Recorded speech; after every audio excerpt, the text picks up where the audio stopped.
Second time starting it. Get on my milk crate.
Yeah.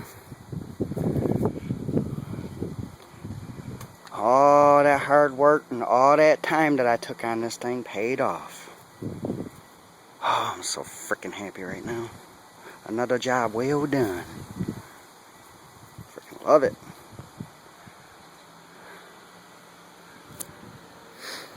Everything's done on this. Whole lower end, top end. Power valves 100% cleaned out. All brand new fluids, everything.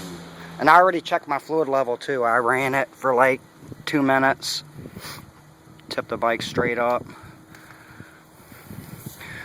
Everything's good. It's ready to go bust ass. Well, not with me on it, but